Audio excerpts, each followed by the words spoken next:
Hello friends, আপনারা কেমন আছেন? আশা করছি ভালো আছেন। অত্যধিক গরম, এই গরমে সবাই কেউ অসুস্থ হচ্ছে, কেউ আবার ভালো আছে। আমি আশা করব আপনারা ভালোই আছেন। যাই হোক, আমি জয়া, ব্রাহ্মিকাস কিচেনে আপনাদের স্বাগত। আজকে আমি একটা নতুন রেসিপি নিয়ে এসেছি, যেটা আপনারা শেষ পর্যন্ত দেখুন, আশা করছি ভালো লাগবে। এখানে আমি একটা বিরিয়ানি বানিয়েছি, দম বিরিয়ানি। আপনারা দেখুন। যারা আমার পুরনো বন্ধু, তারা এতদিন যেভাবে সাপোর্ট করেছেন সেভাবেই আমাকে সাপোর্ট করুন। আর যারা নতুন বন্ধু, তারা অতি অবশ্যই চ্যানেলটাকে সাবস্ক্রাইব করার অনুরোধ জানালাম বা অনুরোধ রইল। আপনারা আমার চ্যানেলটাকে সাবস্ক্রাইব করে নেবেন এবং পাশে থাকা বেল আইকনটা অতি অবশ্যই প্রেস করবেন, যাতে আমি যে ভিডিও বানাবো সে ভিডিওটা সবার প্রথম আপনাদের কাছে যায়। যাই হোক, এখানে আমি 3টে আলু নিয়ে নিয়েছি মিডিয়াম সাইজের। তার মধ্যে আমি 1 চামচের মতো কেওড়া জল আর 1 চা চামচের মতো রোজ ওয়াটার মানে গোলাপ জল দিয়ে আর 1 কাপের মতো জল দিয়ে আমি এটাকে ওভেনে সেদ্ধ বসিয়ে দেবো। আর একটু নুন অ্যাড করে দেবো, একটু হলুদ দিয়ে দেবো, যাতে এগুলো ভালোভাবে সেদ্ধ হয়। এবং সেদ্ধ করার জন্য আমি এটাকে ওভেনে বসিয়ে দেবো। গ্যাসটাকে আমি অন করে নিচ্ছি, নিয়ে এবারে আমি এর মধ্যে কুকার বসিয়ে দেবো। কুকারটা বসিয়ে দিচ্ছি, আলুটাও সিদ্ধ হয়ে গেছে, নামিয়ে নিয়েছি। এবার ওভেনে একটা কড়াই বসিয়ে দিচ্ছি। কড়াইতে আমি কিছুটা ঘি দিয়ে দিচ্ছি। ঘি দিয়ে এবারে আমি ওর মধ্যে আলুগুলোকে ভাজবো। আমি এটা পুরোটাই ঘি দিয়ে রান্না করব।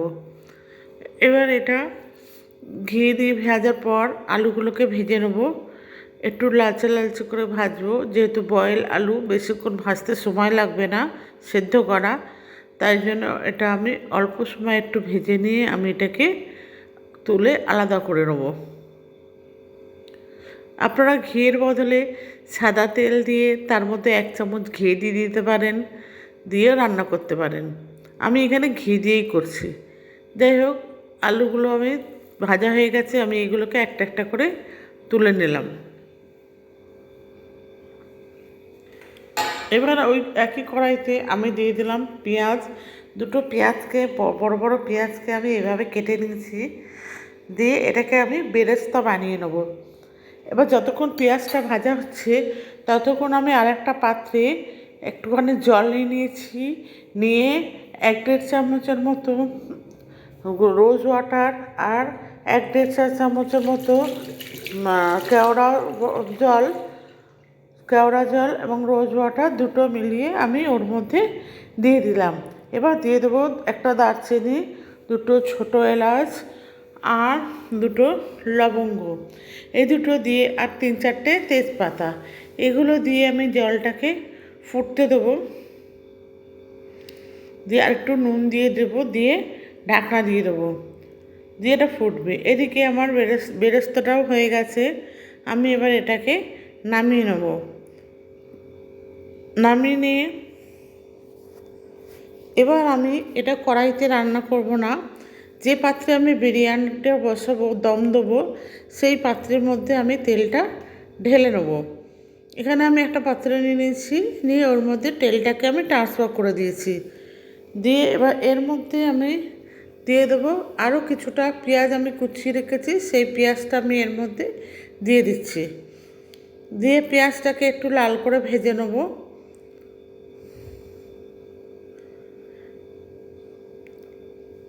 একটু নেড়ে চেড়ে ভেজে নেব।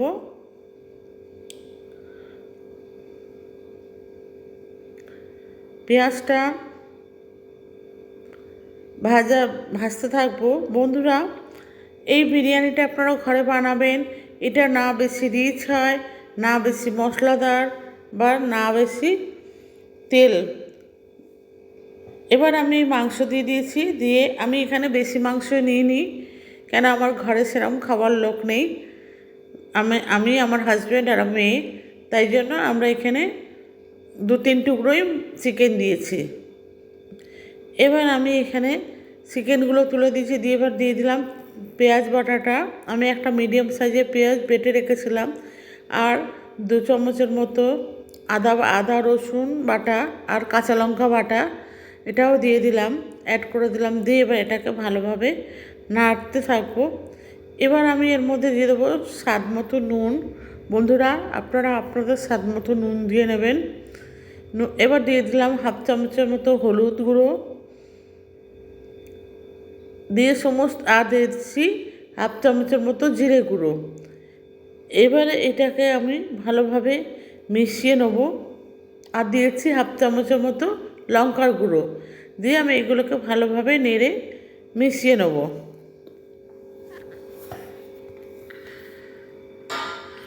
দিয়ে এবার আমি দিচ্ছি এভারেস্টের শাহি বিরিয়ানির মশলা, এর মধ্যে 2 চামচের মতো আমি দিয়ে দিলাম। দিয়ে আমি এটাকে এবার ভালো করে মিশিয়ে নেব। 1.5 চা চামচ বা 1.5 থেকে 2 চা চামচের মতো আমি দিয়েছি। দিয়ে আমি এটাকে ভালো করে মিশিয়ে নিচ্ছি। মেশানো হয়ে গেছে, পুরো মশলাটাই আমার ভাজা হয়ে গেছে। এবার আমি ভাতটা দেখবো, ভাতটা 80% মতো আমি করে নিয়েছি। দেখুন একটু শক্ত শক্ত আছে, আমি এইভাবেই ভাতটাকে নামিয়ে নিয়েছি। এবার আমি আলুগুলো যে ভেজে রেখেছিলাম, সেই আলুগুলোকে আমি এর মধ্যে দিয়ে দিচ্ছি। দিয়ে আমি একটু একটু গ্রেভি থাকবে। দিয়ে এবারে এর মধ্যে আমি অ্যাড করে দিলাম দই, ফেটানো দইটা আমি অ্যাড করে দিয়েছি। আমি এখানে খোয়া ক্ষীর ব্যবহার করছি না, আপনারা পারলে খোয়া ক্ষীর ব্যবহার করতে পারেন। এবার আমি ধনে পাতা আর পুদিনা পাতা একসাথে বেটে রেখেছিলাম, সেটা আমি এখানে দিয়ে দিলাম 2 চামচের মতো। দিয়ে এবার ভালো করে আমি নেড়ে নেব। সমস্ত এগুলো মশলাগুলো মিশে গেছে, মিশে গিয়ে এবার এর মধ্যে আমি দিয়ে দেবো চালটা, যেটা আমি ভাতটা তৈরি করে নিয়েছিলাম। 80% মতো করেছিলাম, আর বাকি 20% আমি এখন করব। এবার আমি এর মধ্যে দিয়ে দিচ্ছি ওই ভাতগুলো। দিয়ে ভাতগুলোকে আস্তে আস্তে আমি বিছিয়ে নিচ্ছি চারদিকে। এবার আমি বেরেস্তাটা বানিয়ে রেখেছিলাম, ওপর থেকে আমি বেরেস্তাটা ছড়িয়ে দিচ্ছি। দিয়ে ভালোভাবে ছড়িয়ে দিচ্ছি। দিয়ে এবার আমি এর উপর থেকে দিয়ে দেবো একটুখানি মিঠা আতর, যেটা 1/2 কাপ দুধ নিয়েছি, দুধের মধ্যে মিঠা আতরটা আমি মিশিয়ে নিচ্ছি। নিয়ে এবার ওটাকে আমি ওই ভাতের উপর ছড়িয়ে দিলাম। দিয়ে তারপর আবার আমি বাকি ভাতটা ঢেলে দেবো ওর মধ্যে। বাকি ভাতটাও আমি ঢেলে দিয়েছি। দিয়ে আবার বাকি যে অর্ধেকটা বেরেস্তা রেখে দিয়েছিলাম, সেটাকেও আমি আবার দিয়ে দিলাম ডেকোরেট করার জন্য। দিয়ে বাকি মিঠা আতর আর দুধটাও আমি দিয়ে দিলাম। এবার পুদিনা পাতাও একটুখানি রেখে দিয়েছিলাম, সেটাও আমি দিয়ে দিলাম। দিয়ে এবার আমি এটাকে দমে দেবো। তার জন্য আমি কিছুটা আটা নিয়ে আগের থেকেই আমি মেখে রেখেছিলাম। মেখে দেখুন এইভাবে আমি লম্বা করে নিয়েছি। বন্ধুরা, আপনারাও করে নেবেন এভাবে আটাটা মেখে। এইভাবে ঠিক পরিমাণ মতো যতটা মানে গোল দরকার, সে ততটা গোলের মতো আটাটা মেখে এইভাবে চারদিক দিয়ে দেবো, যাতে এয়ারটা না বেরোয় ভেতরে। দিয়ে এবার এর উপর থেকে আমি ঢাকনাটা লাগিয়ে দেবো ভালোভাবে। দিয়ে ভালো করে আমি মুখটাকে চেপে বন্ধ করে দেবো। দিয়ে 8 থেকে 10 মিনিটের মতো এটা আমি দমে রাখবো। দম দেওয়া হয়ে গেছে। এবার আমি ঢাকনাটা খুলেছি। খুলে এবার দেখুন বন্ধুরা, কি সুন্দর কালার এসছে এবং ঝরঝরেও হয়ে গেছে। 10 মিনিট পর আমি খুলেছি, খুলে দেখছি এটা পুরোপুরি ঝরঝরে হয়ে গেছে। আমার বিরিয়ানিটা তৈরি হয়ে গেছে পরিবেশনের জন্য। এবার আমি এটাকে পরিবেশন করছি। একটা প্লেটের মধ্যে আমি নিয়ে নিয়েছি, নিয়ে এটাকে আমি সার্ভ করছি, পরিবেশন করব। বন্ধুরা, আপনাদের যদি এই ভিডিওটা ভালো লাগে তাহলে অতি অবশ্যই আমার চ্যানেল একটা কমেন্টস করবেন, আমার প্রচুর পরিমাণে শেয়ার করবেন এবং নতুন বন্ধুরা আমার চ্যানেলটাকে সাবস্ক্রাইব করবেন। পুরনো বন্ধুরা যেমনভাবে এতদিন ছিলেন সেইভাবে থাকবেন। ধন্যবাদ।